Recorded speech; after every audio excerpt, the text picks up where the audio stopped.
Ketika banyak negara di Asia Tenggara lahir dari perang dan pemberontakan bersenjata, Singapura justru memasuki kemerdekaan lewat jalan yang nyaris berlawanan. Tidak ada pertempuran, tidak ada pemungutan suara rakyat, bahkan tidak ada tuntutan resmi untuk berpisah. Singapura menjadi negara merdeka bukan karena kemenangan revolusi, melainkan karena sebuah keputusan politik yang ditentukan oleh pihak lain. Bagi Singapura, keputusan itu bukan sekadar perubahan status politik. Ia tidak memproklamasikan kemerdekaan. Ia justru dikeluarkan dari federasi yang bahkan belum genap berusia 2 tahun. Prosesnya berlangsung singkat dan sepihak, tanpa kehadiran wakil Singapura, tanpa perdebatan publik, dan tanpa melibatkan rakyat yang kelak harus menanggung seluruh konsekuensinya. Beberapa jam setelah keputusan itu diumumkan, dunia menyaksikan sebuah pemandangan yang jarang terjadi dalam sejarah negara modern. Di layar televisi, seorang perdana menteri tidak berbicara dengan nada kemenangan. Tidak ada euforia, tidak ada perayaan, yang tampak justru ketakutan akan hari esok. Lee Kuan Yew memahami bahwa negara kecil yang ia pimpin kini berdiri tanpa payung politik, ekonomi, dan keamanan di tengah kawasan yang sedang diguncang perang dingin dan konfrontasi bersenjata. Namun di balik kegelisahan Lee Kuan Yew ada sosok lain yang tetap tenang, Yusof bin Ishak. Sebagai kepala negara, ia tampil dengan sikap yang jauh lebih senyap. Tanpa menyampaikan pidato panjang, ia hadir sebagai simbol stabilitas bagi masyarakat yang saat itu masih trauma oleh kerusuhan rasial. Di saat Lee adalah api yang gelisah, Yusof adalah air yang menenangkan rakyatnya, yang memandang masa depan dengan rasa rapuh dan tidak pasti. Bagi banyak orang, perpisahan Singapura dan Malaysia hanyalah ego dua pemimpin yang bertabrakan atau sekadar perdebatan ideologi antara ketuanan Melayu dan Malaysian Malaysia. Namun jika kita melihat lebih dalam, peristiwa 1965 bukanlah penyebab utama, melainkan akibat dari ketegangan yang telah lama menumpuk. Sejak awal, penyatuan Singapura dan Malaysia berdiri di atas fondasi yang rapuh. Perbedaan struktur ekonomi, komposisi etnis, dan arah politik membuat federasi ini berjalan dengan kecurigaan yang terus tumbuh. Di tengah ketakutan terhadap komunisme, luka kolonial yang belum sembuh, dan trauma kekerasan rasial, penyatuan yang seharusnya menjadi solusi justru mempercepat perpecahan. Pertanyaannya kemudian bukan sekadar mengapa Singapura berpisah dari Malaysia, melainkan mengapa perpisahan itu justru dianggap sebagai pilihan paling aman oleh kedua pihak. Bagaimana sebuah eksperimen politik yang dirancang sebagai solusi rasional berubah menjadi krisis yang tidak bisa dipertahankan. Dan mengapa dalam kasus ini berpisah bahkan dipandang sebagai cara untuk mencegah kehancuran yang lebih besar. Inilah kisah tentang bagaimana Singapura dibentuk jauh sebelum ia menjadi sebuah negara, tentang sebuah kota pelabuhan dibangun sebagai eksperimen kolonial, tentang struktur sosial yang diwariskan tanpa pernah benar-benar dipersatukan, dan tentang keputusan-keputusan lama yang perlahan namun pasti mengarahkan Singapura dan Malaysia menuju dua arah yang berbeda.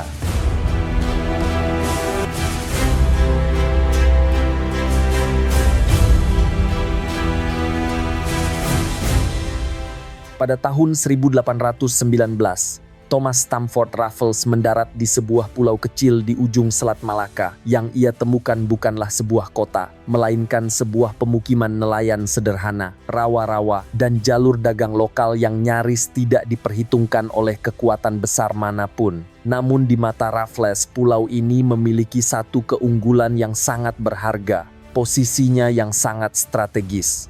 Singapura berdiri tepat di salah satu jalur perdagangan tersibuk antara India dan Tiongkok. Bagi Imperium Inggris yang saat itu berlomba menguasai jalur laut Asia, posisi ini terlalu penting untuk diabaikan. Karena itulah, sejak awal Singapura tidak dirancang sebagai koloni pertanian seperti wilayah lain, melainkan sebagai eksperimen ekonomi, pelabuhan bebas tanpa bea masuk, tanpa pembatasan perdagangan, dan terbuka bagi siapapun.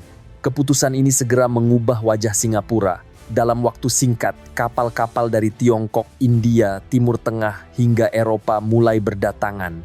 para pedagang Tionghoa tiba dalam jumlah besar, sementara buruh dari India didatangkan untuk memenuhi kebutuhan tenaga kerja.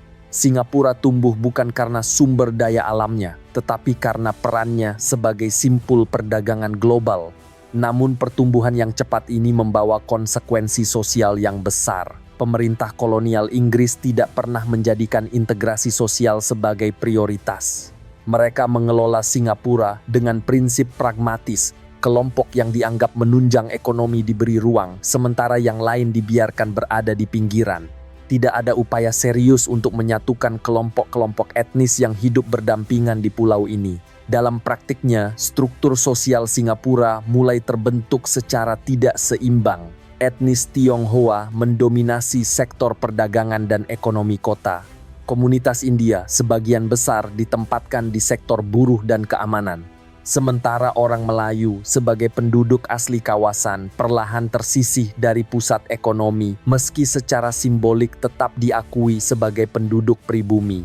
Sejarawan Karl Alexander Trocki dalam bukunya Singapore, Wealth, Power, and the Culture of Control menjelaskan bahwa sejak awal Singapura dibangun sebagai mesin ekonomi, bukan sebagai proyek sosial. Stabilitas dijaga bukan melalui persatuan, tetapi melalui pengaturan dan pemisahan. Selama perdagangan berjalan lancar, pertanyaan tentang kohesi masyarakat dianggap tidak mendesak. Inilah fondasi awal Singapura, sebuah kota yang tumbuh cepat, makmur dan terbuka, tetapi dengan lapisan sosial yang terpisah satu sama lain. Tidak ada identitas bersama yang benar-benar dibangun. Yang ada hanyalah kepentingan ekonomi yang saling berhubungan tanpa jembatan sosial yang kuat. Struktur inilah yang kelak menjadi kekuatan sekaligus kelemahan Singapura. Ia menciptakan kota dagang yang efisien, tetapi juga menyimpan ketegangan laten yang mudah tersulut ketika tekanan politik dan ekonomi datang dari luar. Dan ketika kekuatan kolonial mulai goyah di abad berikutnya, warisan dari eksperimen pelabuhan bebas ini tidak menghilang. Ia justru menjadi dasar dari persoalan yang jauh lebih besar. Persoalan tentang identitas, kekuasaan, dan posisi Singapura di tengah dunia Melayu.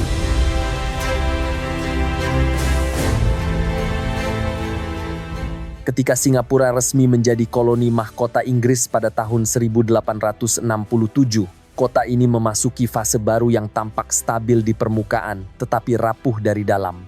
Inggris membawa satu prinsip pemerintahan yang sudah lama mereka praktikkan di berbagai wilayah kekuasaannya, divide and rule atau pecah belah dan kuasai. Ini bukan sekadar strategi politik, melainkan metode pemerintahan yang secara sadar memisahkan masyarakat berdasarkan peran ekonomi, ruang hidup, dan masa depan bagi setiap kelompok etnis. Di Singapura, kebijakan ini dijalankan dengan ketelitian khas birokrasi kolonial. Orang Tionghoa diarahkan ke pusat kota dan sektor perdagangan, mengelola toko, pelabuhan, perbankan informal, dan jaringan niaga internasional. Komunitas India banyak ditempatkan di sektor buruh, konstruksi, dan keamanan kolonial. Sementara orang Melayu, meski diakui sebagai penduduk asli kawasan, lebih sering diposisikan di desa-desa, kampung pesisir, atau jabatan birokrasi yang hanya bersifat simbolik. Pemisahan ini tidak pernah ditulis sebagai hukum rasial resmi, tetapi kehadirannya terasa jelas dalam kehidupan sehari-hari. Sekolah dipisahkan, lingkungan tempat tinggal dibedakan, bahkan bahasa pergaulan tidak pernah disatukan. Setiap komunitas hidup berdampingan, tetapi hampir tidak pernah hidup bersama. Bagi pemerintah kolonial Inggris, kondisi ini bukanlah sebuah masalah, melainkan dianggap sebagai jaminan stabilitas. Selama kelompok-kelompok tersebut tidak bersatu, mereka jauh lebih mudah dikendalikan. Masalahnya, stabilitas seperti ini bersifat semu. Ketika satu kelompok berkembang cepat secara ekonomi, sementara kelompok lain tertinggal, ketimpangan mulai terasa. Di Singapura, kemajuan ekonomi komunitas Tionghoa semakin mencolok, terutama di kawasan perkotaan. Sebaliknya, banyak orang Melayu tidak ikut terangkat oleh arus modernisasi yang dibawa perdagangan global. Namun periode ini juga melahirkan sesuatu yang sering luput dari perhatian, munculnya elit Melayu terdidik. Melalui sekolah-sekolah Melayu, madrasah, dan kemudian institusi pendidikan modern, tumbuh generasi baru yang mulai memahami cara kerja dunia kolonial. Mereka tidak lagi sepenuhnya hidup di pinggiran, tetapi juga belum memiliki akses ke pusat kekuasaan ekonomi. Dari lingkungan inilah kelak muncul tokoh-tokoh moderat yang berperan sebagai jembatan antar etnis, termasuk generasi awal yang melahirkan sosok seperti Yusof bin Ishak, yang kelak akan menjadi presiden pertama Singapura. Mereka tumbuh dalam sistem kolonial yang memisahkan masyarakat, tetapi justru karena itulah mereka menyadari pentingnya ketenangan dan keseimbangan dalam masyarakat multietnis. Dalam bukunya A History of Modern Singapore, sejarawan Constance Mary Turnbull menjelaskan bahwa Inggris sengaja menghindari pembentukan identitas kolektif di Singapura. Tidak ada proyek bangsa yang dibangun. Yang ada hanyalah administrasi yang efisien dan ekonomi yang bergerak cepat. Akibatnya, ketika kolonialisme mulai melemah, masyarakat yang ditinggalkan tidak memiliki pengalaman hidup bersama sebagai satu kesatuan.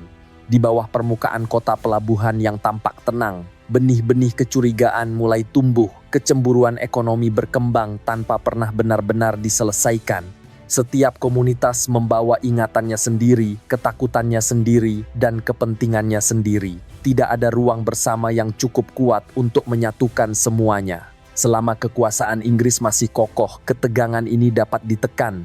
Namun struktur sosial yang dibangun di atas pemisahan ini menyimpan satu kelemahan besar. Ia hanya terlihat stabil selama belum diuji oleh krisis besar. Dan ujian itu akhirnya datang bukan dari dalam Singapura, melainkan dari luar. Ketika perang menyapu Asia Tenggara, seluruh tatanan kolonial yang selama ini tampak rapi, runtuh secara brutal.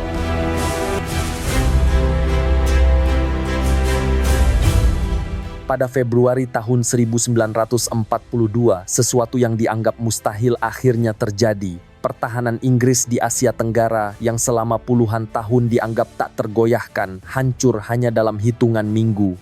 Singapura, koloni Inggris yang dibanggakan sebagai Gibraltar of the East, jatuh ke tangan Jepang. Bagi rakyat Singapura, kejatuhan ini bukan sekadar kekalahan militer, melainkan runtuhnya sebuah mitos bahwa kekuasaan kolonial Inggris adalah sesuatu yang mustahil dikalahkan. Kekalahan ini terasa memalukan sekaligus mengguncang.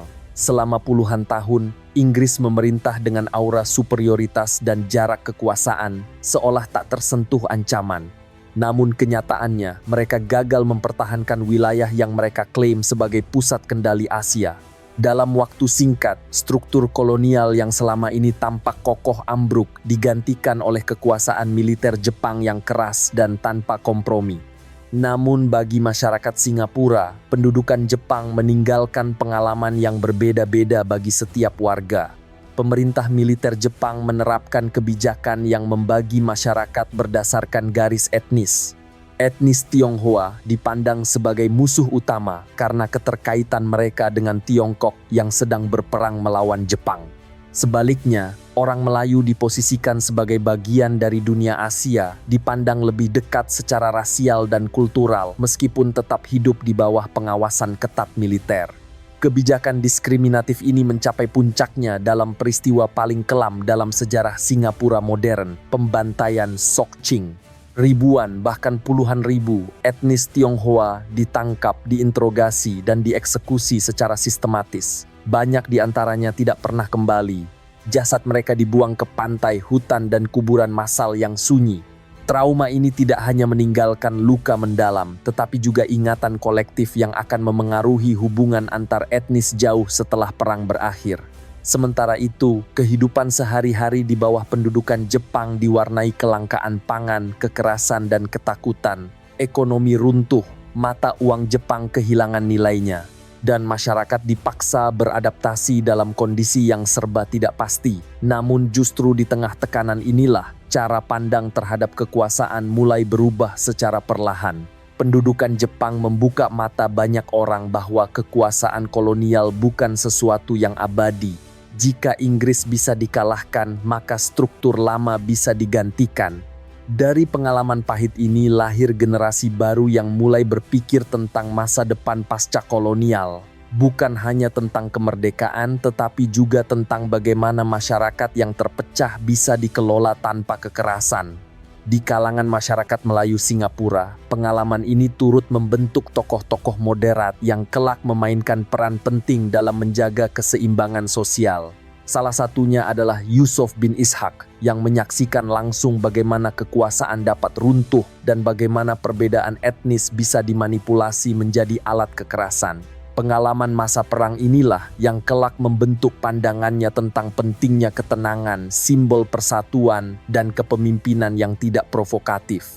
Sejarawan Paul Harold Kratoska dalam bukunya The Japanese Occupation of Malaya and Singapore menekankan bahwa pendudukan Jepang bukan hanya periode kekerasan, tetapi juga titik balik psikologis. Setelah tahun 1945, masyarakat Singapura tidak lagi melihat dunia dengan cara yang sama. Rasa takut bercampur dengan kesadaran baru bahwa perubahan besar telah terjadi dan tidak ada jalan kembali ke masa sebelum perang. Ketika Jepang akhirnya menyerah pada Agustus tahun 1945, Inggris memang kembali menguasai Singapura, namun mereka kembali ke wilayah yang sudah berbeda. Masyarakatnya lebih kritis, lebih politis, dan jauh lebih sadar akan rapuhnya kekuasaan. Perang telah berakhir, tetapi dunia yang ditinggalkannya bukan lagi dunia lama. Inggris kembali berkuasa, namun luka yang ditinggalkan di masa pendudukan Jepang telah mengubah arah sejarah Singapura untuk selamanya.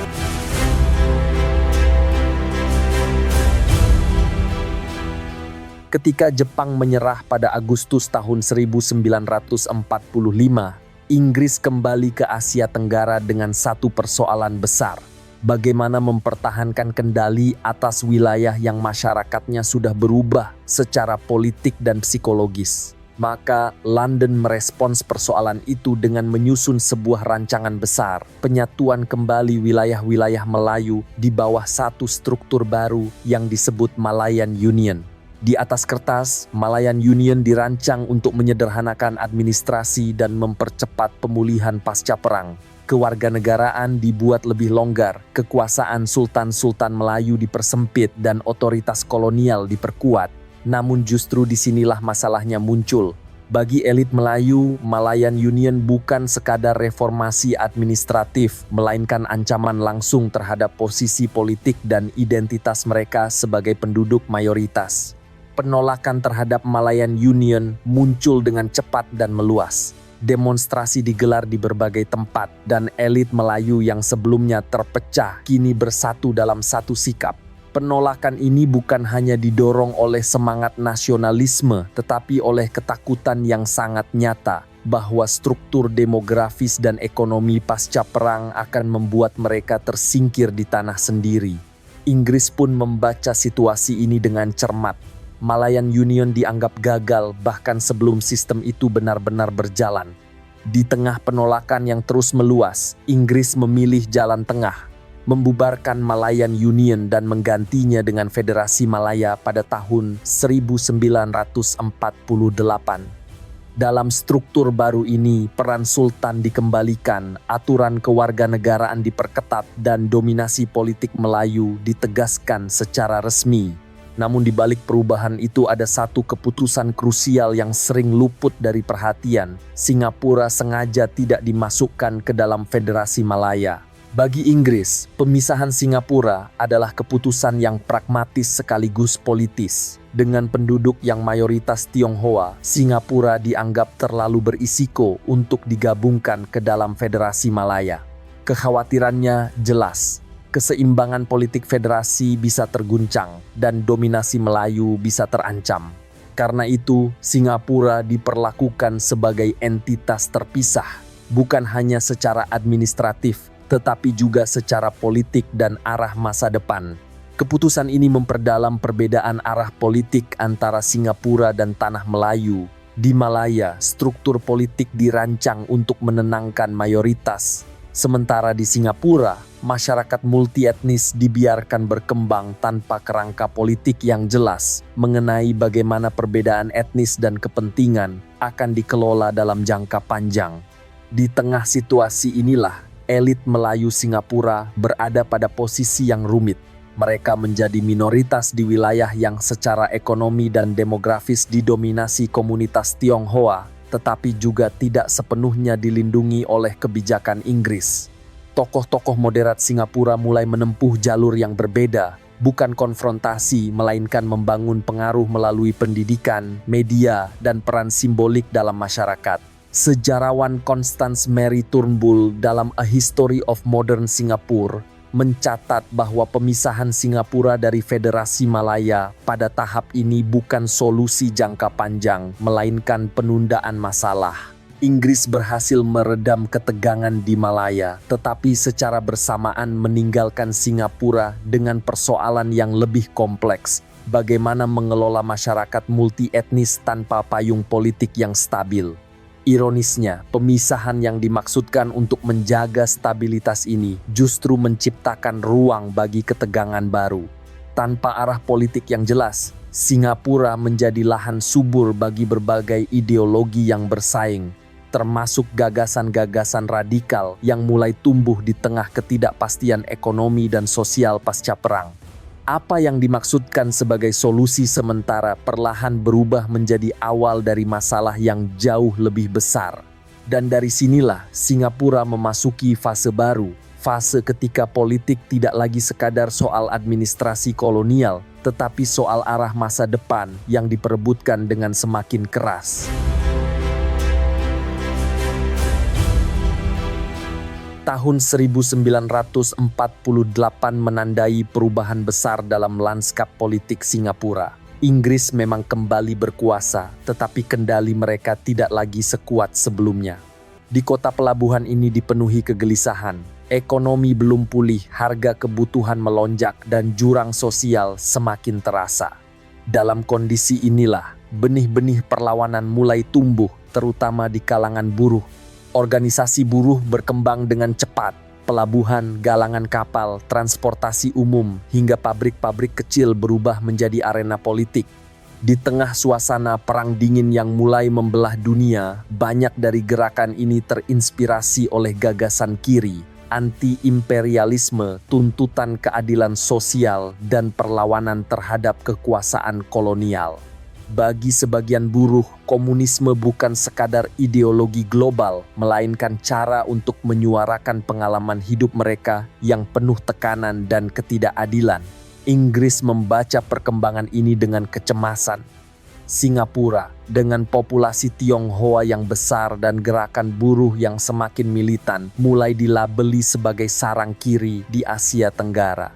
Ketakutan ini bukan muncul tanpa alasan. Kemenangan komunis di Tiongkok pada tahun 1949 dan konflik bersenjata di Indochina membuat Inggris melihat Singapura sebagai potensi mata rantai berikutnya. Inggris merespon situasi ini dengan sangat keras. Aktivis ditangkap, serikat buruh dibatasi, dan undang-undang keamanan diterapkan secara luas. Tujuannya jelas, menghentikan pengaruh komunis sebelum Singapura benar-benar lepas dari kendali kolonial. Namun represi ini juga menimbulkan efek samping. Alih-alih mematikan politik, tindakan tersebut justru mendorong politisasi yang lebih dalam di kalangan masyarakat. Di tengah ketegangan inilah muncul generasi politisi baru Singapura. Pada tahun 1954, sebuah partai politik lahir dengan ambisi besar, People's Action Party atau PAP. Partai ini menjadi wadah bagi berbagai aliran, nasionalis, sosialis, hingga kelompok kiri yang disatukan oleh satu tujuan, mengakhiri dominasi kolonial. Salah satu tokoh sentralnya adalah Lee Kuan Yew, seorang pengacara muda yang piawai membaca arah angin politik. Lee dan rekan-rekannya memahami satu hal penting. Untuk memenangkan dukungan massa, mereka harus berbicara dengan bahasa rakyat. Pada fase awal, PAP tidak memisahkan diri secara tegas dari kelompok kiri. Mereka justru memanfaatkan kekuatan serikat buruh dan sentimen antikolonial untuk menekan Inggris melalui jalur politik dan pemilu. Namun pendekatan ini juga membuat Singapura semakin dicurigai, baik oleh Inggris maupun oleh elit Melayu di tanah Melayu. Singapura dipandang bukan hanya sebagai wilayah yang sulit dikendalikan, tetapi juga sebagai potensi ancaman ideologis bagi kawasan. Kekhawatiran inilah yang kelak menjadi faktor penting dalam dinamika penyatuan dengan Malaya. Di tengah tarik-menarik ideologi ini, figur-figur moderat memiliki peran yang tidak kalah penting. Sosok Yusof bin Ishak dipandang sebagai penyeimbang yang menenangkan. Ia bukan orator jalanan atau pemimpin gerakan massa, tetapi simbol bahwa politik Singapura tidak sepenuhnya didominasi oleh ekstremisme. Dalam masyarakat multi-etnis yang rapuh, kehadiran figur seperti Yusof bin Ishak memberi rasa aman, baik bagi komunitas Melayu maupun bagi pengamat di luar Singapura. Sejarawan Timothy Norman Harper dalam bukunya The End of Empire and the Making of Malaya mencatat bahwa ketakutan terhadap komunisme seringkali lebih menentukan kebijakan Inggris daripada realitas di lapangan. Di Singapura, ancaman kiri memang nyata, tetapi yang lebih menakutkan bagi kolonialisme adalah kemungkinan kehilangan kendali atas wilayah strategis ini. Menjelang akhir dekade 1950-an, sebuah kesimpulan mulai terbentuk di kalangan penguasa kolonial dan elit regional. Singapura tidak bisa dibiarkan berdiri sendiri. Terlalu condong ke kiri untuk dipercaya, terlalu strategis untuk dilepas begitu saja. Dari ketakutan inilah muncul sebuah gagasan besar bahwa penyatuan dengan Malaya mungkin menjadi pilihan paling aman. Gagasan itu belum matang, namun benihnya telah ditanam. Dan dari sinilah arah sejarah Singapura mulai bergerak menuju sebuah eksperimen politik yang jauh lebih besar, penyatuan dalam satu federasi baru yang kelak dikenal sebagai Malaysia.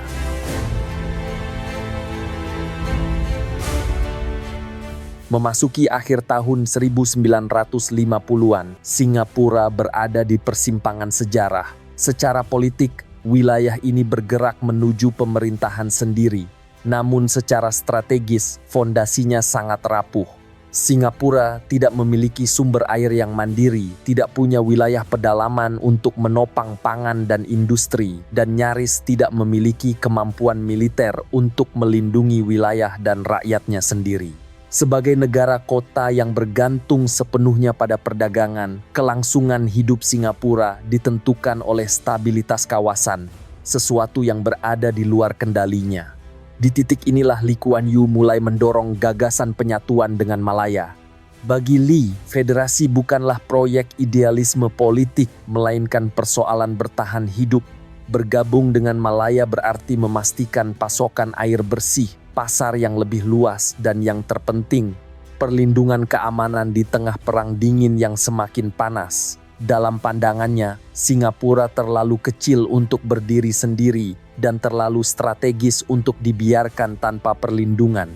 Namun gagasan ini tidak langsung diterima di Kuala Lumpur. Perdana Menteri Malaya, Tunku Abdul Rahman, justru bersikap dingin, bahkan cenderung menolak. Kekhawatiran utamanya bukan ekonomi, melainkan politik. Bagi Tunku Abdul Rahman, bergabungnya Singapura dipandang akan mengubah komposisi penduduk federasi secara drastis. Jumlah penduduk Tionghoa akan meningkat tajam sehingga berpotensi mengganggu keseimbangan kekuasaan yang selama ini dijaga dengan sangat hati-hati. Bagi elit Malaya, dominasi politik Melayu bukan sekadar pilihan, melainkan fondasi stabilitas negara. Singapura, dengan dinamika politiknya yang keras, serikat buruh yang militan, dan bayang-bayang pengaruh kiri dipandang sebagai risiko yang sulit dikendalikan. Dalam kerangka berpikir ini, penyatuan justru dikhawatirkan akan memindahkan persoalan Singapura ke pusat federasi. Dalam situasi inilah, ketakutan terhadap komunisme bukan lagi sekadar wacana ideologis, melainkan pertimbangan dasar dalam pengambilan keputusan politik yang nyata. Singapura yang berdiri sendiri dipandang terlalu rapuh, bukan hanya secara ekonomi, tetapi juga secara kendali politik. Bagi Inggris dan elit Malaya, persoalannya bukan lagi apakah pengaruh kiri itu ada, melainkan bagaimana cara membatasinya. Dalam kerangka berpikir inilah, Penyatuan mulai diperlakukan sebagai instrumen pengamanan, bukan untuk menyatukan visi, tetapi untuk mengurung risiko dalam satu struktur yang bisa diawasi. Dari sinilah gagasan federasi mulai dipromosikan sebagai solusi keamanan, bukan hanya penyatuan Malaya dan Singapura, tetapi proyek yang lebih luas, Malaysia, yang juga mencakup Sabah dan Sarawak. Dengan komposisi ini, keseimbangan demografis diharapkan tetap terjaga, sementara pengaruh politik Singapura dapat dikendalikan dalam kerangka federal. Sejarawan Albert Lau dalam bukunya A Moment of Anguish, Singapore in Malaysia, menjelaskan bahwa penyatuan ini lahir dari ketakutan bersama, bukan dari kepercayaan bersama. Setiap pihak membawa agenda sendiri. Singapura ingin bertahan hidup, Malaya ingin menjaga dominasi politik, Inggris ingin stabilitas kawasan tanpa keterlibatan secara langsung dengan biaya yang sangat besar. Kesepakatan akhirnya tercapai, tetapi pondasinya rapuh, tidak ada integrasi sosial yang mendalam, dan tidak ada kesepakatan yang utuh tentang arah ideologi dan cara mengelola negara. Penyatuan dijalankan dengan asumsi bahwa kompromi jangka pendek cukup untuk meredam konflik jangka panjang. Memasuki awal tahun 1960-an, Singapura dan Malaya melangkah menuju federasi dengan harapan yang berbeda dan kecurigaan yang sama besarnya. Di atas kertas, penyatuan ini tampak rasional, namun di bawah permukaannya benih ketegangan telah tertanam. Penyatuan itu memang akan terjadi, namun ia lahir tanpa fondasi kepercayaan dan dampaknya akan segera terasa.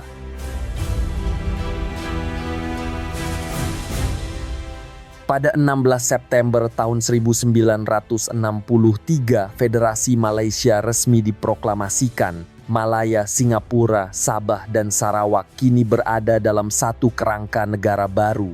Di panggung internasional, pembentukan Malaysia digambarkan sebagai langkah strategis, sebuah federasi yang lebih besar, lebih stabil, dan lebih siap menghadapi dinamika politik Asia Tenggara.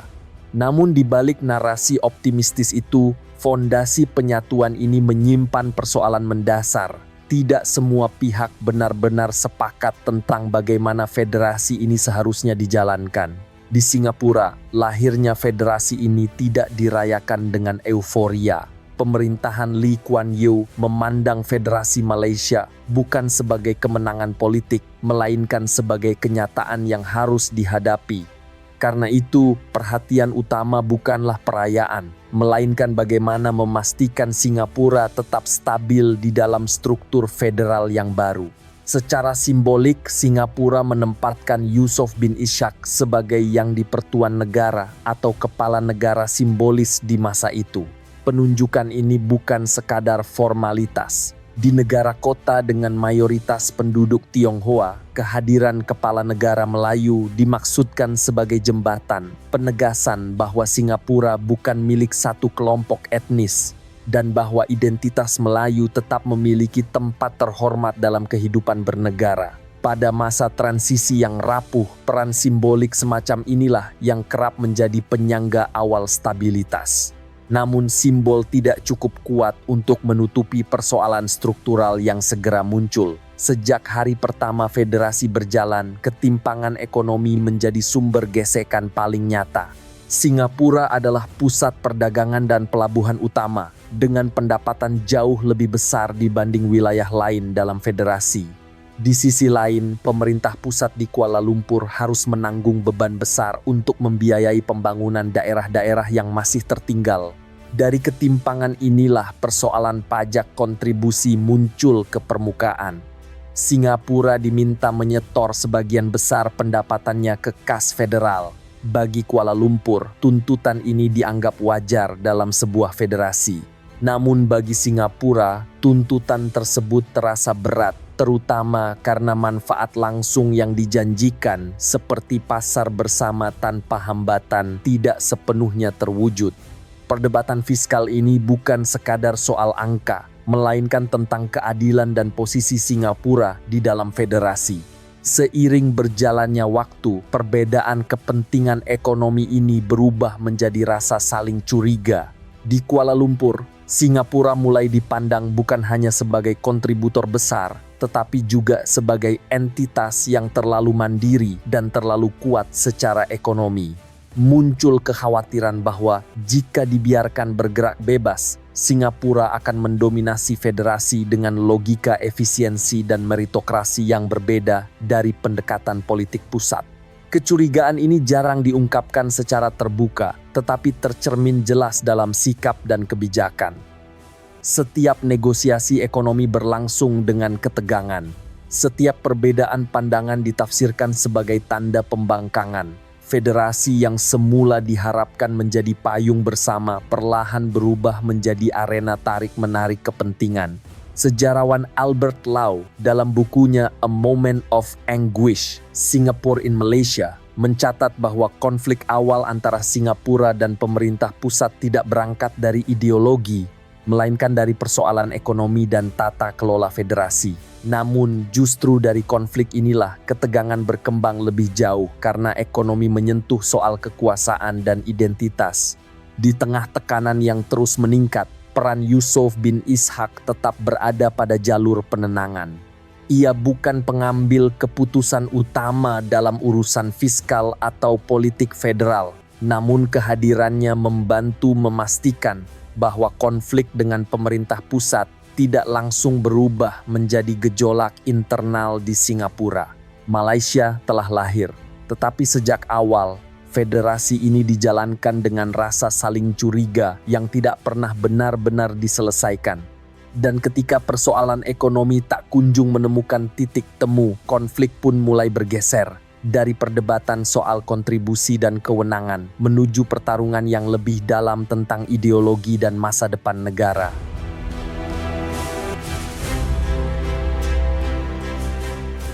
Jika konflik ekonomi membuka celah ketegangan antara Singapura dan pemerintah pusat, maka perbedaan ideologi adalah api yang membuatnya membesar.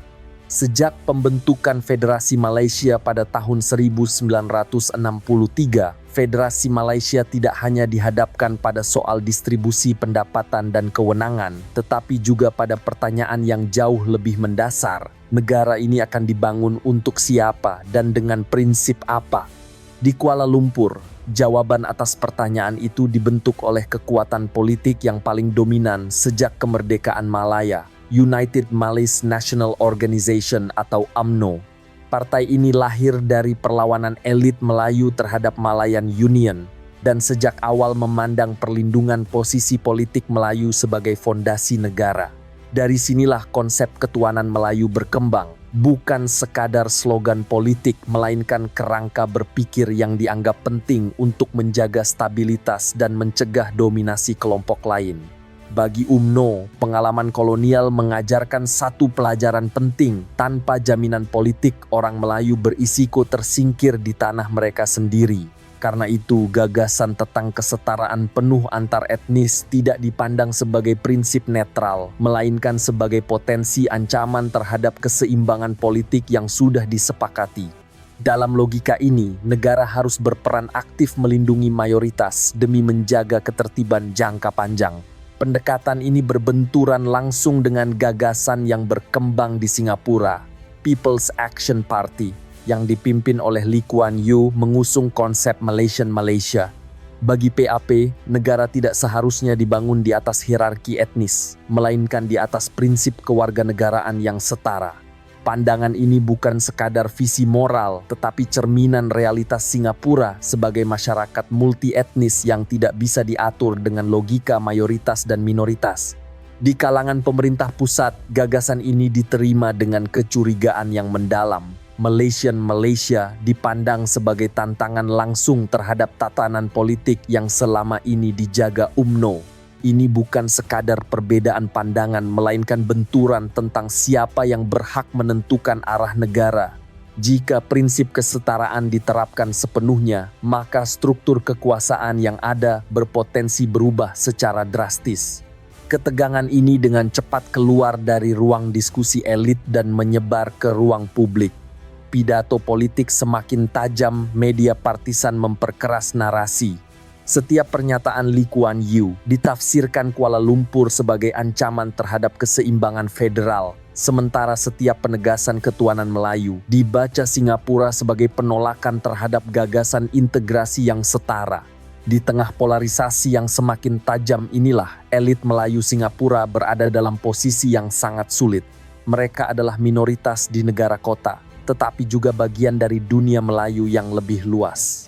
Tokoh seperti Yusof bin Ishak memilih jalur non-konfrontatif. Sebagai kepala negara simbolik, ia berupaya menjaga stabilitas internal Singapura, mencegah perbedaan ideologi berubah menjadi konflik sosial terbuka. Namun ketegangan tidak berhenti di kalangan elit. Di masyarakat, ideologi mulai berubah menjadi identitas yang saling berhadapan. Perbedaan pandangan tidak lagi dipahami sebagai perdebatan kebijakan, melainkan sebagai ancaman terhadap keberlangsungan kelompok masing-masing. Polarisasi pun merembes ke tempat kerja, permukiman, dan kehidupan sehari-hari. Sejarawan Kwok Soong dalam My 13 Declassified Documents on the Malaysian Riots of 1969 menjelaskan bahwa iklim politik yang dipenuhi ketakutan identitas cenderung menghasilkan konflik terbuka. Ketika politik berhenti mencari titik temu, ia seringkali mencari pelampiasan. Menjelang akhir tahun 1964, Federasi Malaysia berada di ambang krisis. Ideologi tidak lagi berfungsi sebagai alat diskusi, melainkan senjata politik. Setiap kompromi dipandang berbahaya, setiap perbedaan dianggap sebagai ancaman. Ketika dua visi tentang negara tidak menemukan ruang bersama, dialog pun menyempit. Dan ketika ideologi gagal berdamai, sejarah berulang kali menunjukkan satu pola yang sama. Kekerasan seringkali menjadi bahasa terakhir.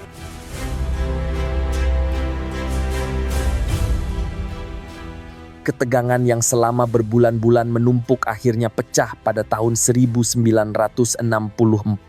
Ledakan itu bukan terjadi di meja perundingan, bukan di ruang parlemen, melainkan di jalan-jalan Singapura, di tengah warga sipil yang terseret arus politik identitas yang semakin keras. Kerusuhan pertama pecah pada bulan Juli tahun 1964 bertepatan dengan perayaan Maulid Nabi. Arak-arakan keagamaan yang semula berlangsung damai berubah menjadi bentrokan rasial. Isu beredar tanpa kejelasan, provokasi menyebar cepat dari mulut ke mulut, dan dalam hitungan jam kekerasan meletus di berbagai sudut kota. Batu dilempar, toko-toko dijarah, dan rumah-rumah dibakar. Aparat keamanan kewalahan menghadapi situasi yang berubah begitu cepat. Dalam waktu singkat, korban mulai berjatuhan, puluhan orang tewas, ratusan lainnya luka-luka, jalan-jalan utama ditutup, dan transportasi umum berhenti beroperasi.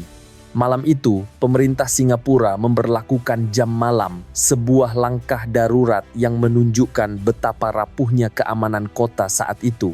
Aparat keamanan dikerahkan bukan hanya untuk memulihkan ketertiban, tetapi untuk mencegah kekerasan meluas menjadi perang antar komunitas. Pemerintahan Singapura berada di bawah tekanan luar biasa. Di satu sisi, keamanan harus dipulihkan secepat mungkin. Di sisi lain, setiap langkah berisiko dibaca sebagai manuver politik, baik oleh pemerintah pusat di Kuala Lumpur maupun oleh kelompok-kelompok di dalam negeri yang sudah terpolarisasi. Namun kerusuhan Juli bukanlah akhir. 2 bulan kemudian, pada bulan September tahun 1964, kekerasan kembali terjadi. Kali ini skalanya lebih luas dan respons aparat lebih keras. Kota yang selama ini dikenal sebagai pusat perdagangan Asia Tenggara kembali terjerumus dalam suasana ketakutan. Kehidupan sehari-hari lumpuh dan kepercayaan antar kelompok semakin terkikis. Kerusuhan ini bukan peristiwa spontan. Ia merupakan puncak dari perpecahan pandangan politik yang telah menyebar hingga ke lapisan masyarakat paling bawah. Ketika elit politik berselisih tentang identitas negara, masyarakat awam menjadi pihak yang paling rentan. Mudah diprovokasi, mudah dipengaruhi, dan akhirnya menanggung dampak terberat dari konflik tersebut. Di tengah kekacauan ini, negara membutuhkan ketenangan, bukan untuk menyelesaikan konflik, tetapi untuk mencegahnya semakin meluas. Disinilah peran Yusof bin Ishak menjadi sangat penting. Ia tidak tampil untuk menyulut emosi publik dan tidak terlibat dalam konflik politik yang sedang berlangsung. Sebaliknya, ia hadir sebagai simbol stabilitas, seorang kepala negara yang berdiri di atas pertarungan ideologi, mengingatkan bahwa kekerasan hanya akan menghancurkan semua pihak. Sikap ini kontras dengan suasana politik yang sedang memanas. Ketika pidato-pidato politik terus saling menuding, kehadiran Yusuf bin Ishak memberi pesan yang berbeda bahwa negara masih memiliki pusat moral yang menolak kekerasan sebagai jalan keluar. Dalam situasi krisis tersebut, simbol semacam ini seringkali lebih berpengaruh daripada kebijakan tertulis. Namun bagi Federasi Malaysia secara keseluruhan, kerusuhan 1964 adalah alarm keras. Ini bukan lagi perdebatan teori atau perbedaan kebijakan. Kekerasan telah membuktikan bahwa konflik antara Singapura dan pemerintah pusat telah melampaui batas yang bisa ditoleransi. Jika dibiarkan, bentrokan rasial di Singapura berpotensi menyebar dan mengguncang fondasi federasi yang baru berdiri. Sejarawan Albert Lau dalam A Moment of Anguish, Singapore in Malaysia, mencatat bahwa peristiwa tahun 1964 menjadi titik balik psikologis.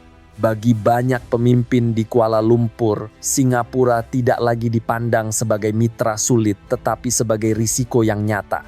Stabilitas federasi yang sejak awal dijaga dengan hati-hati kini berada di ujung tanduk. Bagi Singapura, kerusuhan ini meninggalkan bekas yang dalam. Masyarakat menyadari betapa cepat kehidupan damai bisa runtuh ketika politik identitas dilepaskan tanpa kendali.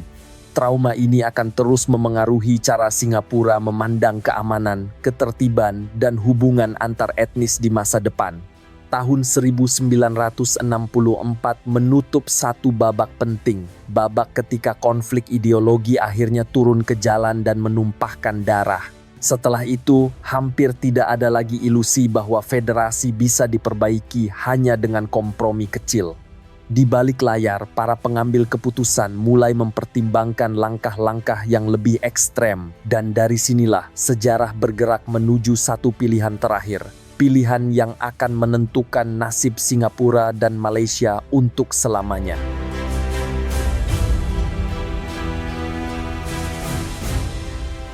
Setelah kerusuhan rasial tahun 1964, persoalan Singapura tidak lagi dibahas sebagai masalah yang bisa diselesaikan melalui kompromi politik biasa. Di Kuala Lumpur, cara pandang terhadap Singapura berubah secara drastis. Yang dipertanyakan bukan lagi bagaimana mempertahankan federasi, melainkan apakah federasi itu sendiri masih bisa diselamatkan jika Singapura tetap menjadi bagian di dalamnya. Keputusan sepenting ini tidak pernah dibahas di forum terbuka dan tidak dibicarakan di hadapan publik. Ia dirumuskan di dalam lingkaran kecil elit kekuasaan. Rapat-rapat tertutup yang hanya melibatkan segelintir tokoh kunci pemerintahan federal. Disinilah nasib Singapura mulai diputuskan jauh dari sorotan publik dan jalan-jalan yang sebelumnya dipenuhi kekerasan. Di antara tokoh sentral dalam proses ini adalah Tan Siew Sin, Menteri Keuangan Malaysia, dan Abdul Razak Hussein yang saat itu menjabat sebagai Wakil Perdana Menteri. Keduanya memandang krisis ini bukan lagi sebagai soal persatuan, melainkan persoalan stabilitas. Pendekatan mereka dingin dan pragmatis, mencari jalan keluar paling aman meski berarti mengakhiri penyatuan. Di mata mereka, Singapura tidak lagi dilihat sebagai aset federasi, melainkan sebagai sumber risiko konflik. Ketegangan rasial, perbedaan ideologi, serta gaya politik pemerintah Singapura dianggap terlalu sulit dikendalikan dalam kerangka negara federal. Setiap gejolak di Singapura berpotensi menyebar ke wilayah lain, dan itu berarti ancaman serius bagi stabilitas Malaysia yang masih baru berdiri. Dalam diskusi-diskusi tertutup ini, satu kesimpulan mulai menguat, mempertahankan Singapura justru dianggap berisiko menghancurkan federasi. Bukan karena Singapura lemah, tetapi karena ia terlalu berbeda, baik secara ekonomi, demografis, maupun cara berpolitik. Dalam logika elit Kuala Lumpur, perbedaan ini tidak lagi bisa dijembatani tanpa risiko besar.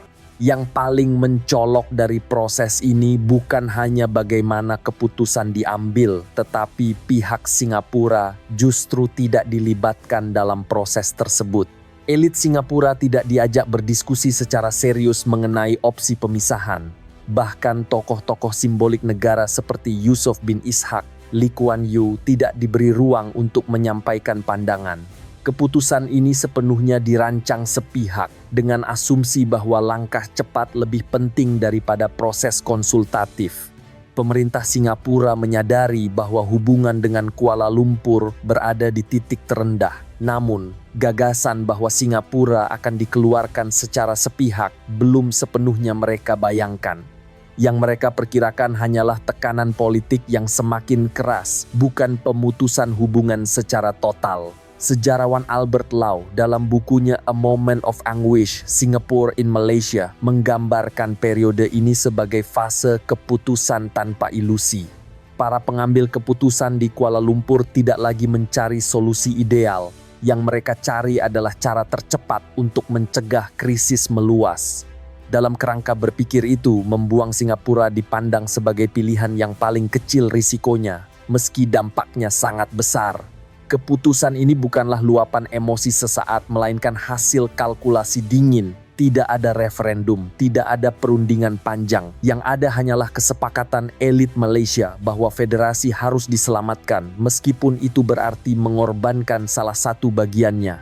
Bagi Singapura, ini adalah momen ketika masa depan negara mulai ditentukan tanpa keterlibatan langsung. Bagi Malaysia, ini adalah upaya mempertahankan stabilitas dengan cara yang paling ekstrem. Dan bagi rakyat di kedua sisi, semua ini terjadi tanpa mereka pernah dimintai pendapat. Ketika keputusan telah dirumuskan, langkah berikutnya tinggal satu, mengesahkannya secara hukum, tanpa suara rakyat, tanpa perlawanan terbuka, dan tanpa jalan kembali.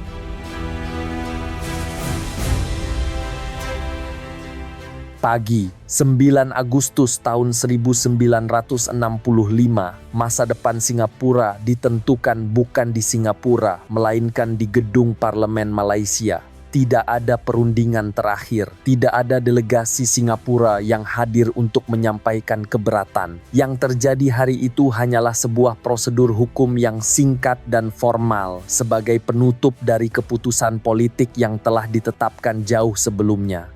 Sidang Parlemen Malaysia hari itu hanya memiliki satu agenda utama, mengesahkan pemisahan Singapura dari federasi. Seluruh dokumen hukum sudah siap di atas meja dan argumen politik tidak lagi diperdebatkan. Bagi sebagian besar anggota parlemen, pemisahan ini dipandang sebagai langkah yang perlu diambil demi menjaga stabilitas negara yang baru berdiri. Sidang ini berlangsung cepat dan nyaris tanpa perdebatan berarti. Tidak ada lagi negosiasi politik karena semua keputusan substantif telah dirumuskan sebelumnya. Parlemen hanya menjalankan fungsi terakhirnya, mengubah keputusan elit politik menjadi fakta hukum yang mengikat. Ketika pemungutan suara dilakukan, hasilnya bulat. Sebanyak 126 anggota parlemen menyatakan setuju, dan tidak ada satupun suara menolak. Dengan satu voting itu, Singapura resmi dikeluarkan dari Federasi Malaysia. Tidak melalui referendum, tidak melalui konsultasi rakyat, bahkan tidak melalui pembahasan internal yang matang di Singapura sendiri. Dalam hitungan menit, sebuah wilayah dengan jutaan penduduk berubah status dari bagian federasi menjadi negara merdeka. Secara hukum, proses ini sah. Secara politik, keputusan tersebut efektif. Namun secara historis, momen ini menyisakan pertanyaan besar. Kemerdekaan Singapura tidak lahir dari konsensus nasional, melainkan dari keputusan sepihak yang dipaksakan oleh krisis politik. Negara baru lahir tanpa waktu persiapan yang memadai, tanpa kesepakatan internal yang utuh, dan tanpa jaminan masa depan yang jelas. Di Singapura, pengumuman itu diterima dengan campuran kebingungan dan kecemasan. Pemerintahan Lee Kuan Yew harus segera menjelaskan kepada rakyat bahwa negara kini berdiri sendiri, bukan sebagai hasil perjuangan panjang, tetapi sebagai konsekuensi dari pemisahan yang tidak bisa dihindari. Dalam waktu singkat, lembaga negara harus berfungsi penuh. hubungan luar negeri harus dibangun dari nol, sementara keamanan dan ekonomi harus dijaga tanpa payung federasi. Pada saat yang sama, Yusuf bin Ishak secara resmi menjadi kepala negara dari sebuah republik yang baru lahir. Perannya kini berubah secara fundamental, bukan lagi sebagai simbol dalam federasi, melainkan sebagai representasi negara merdeka yang harus segera diakui, baik oleh rakyatnya sendiri maupun oleh dunia internasional. Sejarawan Kevin Yeo Leong Tan dalam bukunya Singapore, A Biography, mencatat bahwa momen 9 Agustus tahun 1945 adalah salah satu contoh paling ekstrem dari kemerdekaan yang dipaksakan oleh keadaan. Negara ini lahir bukan karena kesiapan, tetapi karena tidak adanya pilihan lain. Dalam konteks itu, hukum bergerak lebih cepat daripada politik, dan politik bergerak lebih cepat daripada masyarakat. Bagi dunia internasional, peristiwa ini segera disederhanakan dalam satu label, Singapura Merdeka. Namun bagi Singapura sendiri, kemerdekaan tersebut terasa seperti berdiri di tepi jurang. Semua yang sebelumnya ditopang federasi, keamanan, akses pasar, dan legitimasi politik tiba-tiba hilang dalam satu hari. Keputusan telah disahkan, status hukum telah berubah, dan kini Singapura harus menghadapi pertanyaan yang paling mendasar. Bagaimana sebuah negara kecil, tanpa sumber daya dan tanpa perlindungan, bisa bertahan hidup di tengah kawasan yang masih bergejolak?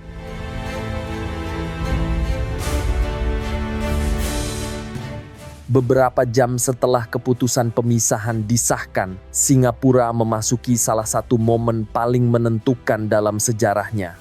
Di hadapan kamera televisi, Lee Kuan Yew menyampaikan pidato kepada rakyatnya, dan untuk pertama kalinya ia tidak berbicara tentang rencana politik atau strategi pemerintahan. Suaranya bergetar, menandai bahwa yang ia sampaikan bukan sekadar keputusan negara, melainkan kenyataan pahit yang harus dihadapi bersama. Tangisan itu kerap dikenang sebagai simbol kesedihan.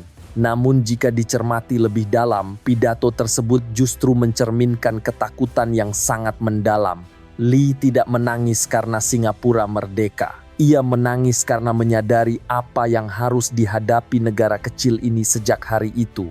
Sebuah masa depan tanpa perlindungan dan tanpa kepastian. Kemerdekaan itu datang tanpa perlindungan.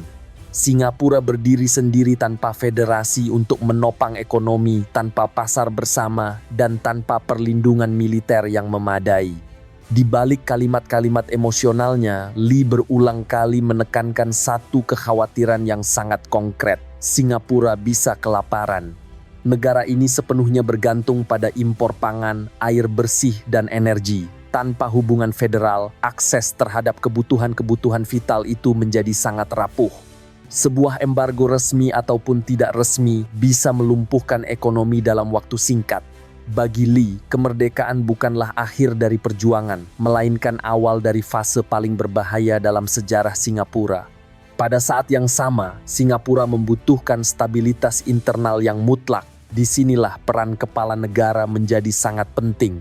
Yusuf bin Ishak sebagai presiden pertama Singapura memikul tanggung jawab simbolik yang besar, menjaga persatuan masyarakat multi-etnis yang baru saja melewati kerusuhan rasial. Ia bukan sebagai pengambil keputusan politik harian, melainkan sebagai simbol bahwa negara ini masih utuh, bahwa masyarakat Melayu, Tionghoa, India, dan komunitas lainnya tetap berada dalam satu kesatuan nasional. Tekanan eksternal membuat keadaan Singapura semakin sulit. Di utara, hubungan dengan Malaysia berada pada titik beku. Di kawasan sekitarnya, stabilitas regional belum terbentuk. Ancaman paling serius datang dari Indonesia, di mana konfrontasi belum sepenuhnya berakhir dan retorika permusuhan masih terdengar keras. Bagi Singapura yang belum memiliki angkatan bersenjata memadai, ancaman ini bukan sekadar diplomatik, melainkan ancaman langsung terhadap kelangsungan negara. Nama Soekarno menjadi bayang-bayang yang nyata.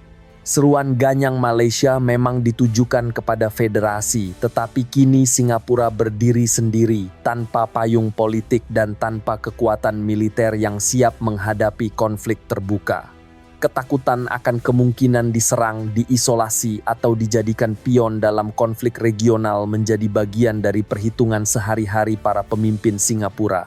Sejarawan Michael Donald Barr dalam bukunya Lee Kuan Yew, The Beliefs Behind the Man, mencatat bahwa momen 1965 adalah titik ketika kepemimpinan Singapura dibentuk oleh rasa cemas yang sangat rasional. Negara ini tidak memiliki ruang untuk gagal. Setiap kesalahan kebijakan bisa berujung pada krisis eksistensial. Dalam konteks inilah, emosi Lee Kuan Yew bukan tanda kelemahan, melainkan refleksi dari beban yang ia sadari sepenuhnya. Bagi rakyat Singapura, pidato itu menjadi penanda perubahan besar. Mereka tidak lagi menjadi bagian dari proyek federasi yang lebih luas. Mereka kini berdiri sendiri, tanpa janji perlindungan, tanpa kepastian masa depan, dan tanpa kesempatan untuk menunda menghadapi kenyataan. Kemerdekaan dalam konteks ini bukanlah perayaan, melainkan sebuah ujian. Ujian apakah sebuah negara kecil yang lahir dari pemisahan paksa dan dikelilingi ketidakpastian mampu bertahan dan menemukan jalannya sendiri. Pada hari itu, Singapura tidak berdiri dengan rasa bangga, tetapi dengan kesadaran penuh akan risiko yang menantinya. Tidak ada jaminan bahwa negara ini akan berhasil. Tidak ada kepastian bahwa ia akan diterima oleh lingkungannya. Yang ada hanyalah pilihan untuk bertahan atau menghilang di tengah tekanan kawasan yang masih bergejolak. Dari titik inilah Singapura memasuki babak baru. Bukan tentang air mata, bukan tentang pidato, melainkan tentang sebuah keputusan yang telah diambil dan konsekuensi yang harus dijalani. Perpisahan yang semula dipaksakan kini menjadi kenyataan sejarah, sebuah akhir yang pahit, tetapi juga awal dari arah baru yang tidak pernah dirancang sebelumnya.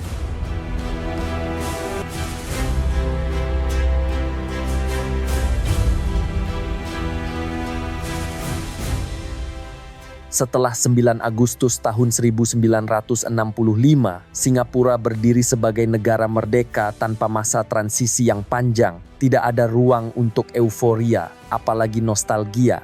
Pemerintahan baru harus segera bekerja, menjaga keamanan internal, memastikan ketersediaan pangan, membangun hubungan diplomatik, dan yang terpenting mencegah masyarakatnya terpecah oleh ketidakpastian. Dari situ, arah Singapura pasca 1965 mulai terlihat, sebuah negara yang dibangun bukan oleh perayaan, melainkan oleh disiplin, perhitungan matang, dan kewaspadaan. Keputusan untuk membangun Singapura sebagai negara multietnis bukanlah pilihan tanpa risiko. Ketegangan rasial masih segar dalam ingatan dan kesalahan kecil bisa berujung pada konflik besar. Namun negara ini mengambil posisi yang tegas. Perbedaan dianggap bukan sebagai ancaman selama semua warga tunduk pada hukum yang sama. Penunjukan Yusof bin Ishak sebagai presiden pertama memperkuat prinsip tersebut. Perannya bukan sebagai pengambil kebijakan politik, melainkan sebagai simbol persatuan, simbol negara yang mewakili stabilitas dan kesinambungan di tengah perubahan yang cepat. Dari sudut pandang sejarah, pemisahan Singapura dari Malaysia sering dipahami sebagai kegagalan penyatuan. Namun pandangan itu terlalu sederhana. Pada dekade 1960-an, kawasan ini dipenuhi ketegangan ideologi, konflik identitas, dan pertarungan politik yang tajam. Dalam situasi tersebut, perpisahan bukan sekadar keputusan politik, melainkan langkah untuk mencegah krisis yang lebih luas. Ia menghentikan eskalasi konflik sekaligus memberi ruang bagi masing-masing pihak untuk membangun negaranya tanpa saling menyeret ke jurang konflik. Pengalaman ini menunjukkan satu pelajaran yang jarang dibicarakan. Negara bukanlah soal emosi atau romantisme persatuan semata. Ia adalah keberlangsungan sebuah negara yang ditentukan oleh kemampuannya melindungi warganya, menjaga ketertiban, dan memberikan arah masa depan. Ketika sebuah penyatuan justru mengancam tujuan-tujuan tersebut, perpisahan dapat menjadi pilihan yang lebih rasional daripada mempertahankan kebersamaan yang rapuh. Setelah tahun 1965, Singapura dan Malaysia melangkah ke arah yang berbeda. Masing-masing membangun negaranya berdasarkan logika politik dan kebutuhan domestik yang tidak lagi sejalan. Proses ini tidak bebas dari luka dan kontroversi, namun keduanya digerakkan oleh tujuan yang sama, mencegah konflik yang lebih besar dan menjaga stabilitas jangka panjang. Sejarah seringkali tidak memberikan pilihan yang ideal. Ia hanya menyediakan pilihan yang paling mungkin dijalani di tengah keterbatasan dan tekanan zaman. Dan dari kisah ini, kita belajar bahwa terkadang sejarah tidak meminta bangsa untuk selalu bersama, tetapi untuk tahu kapan berpisah, agar masa depan tidak terus dibebani oleh konflik yang berasal dari masa lalu.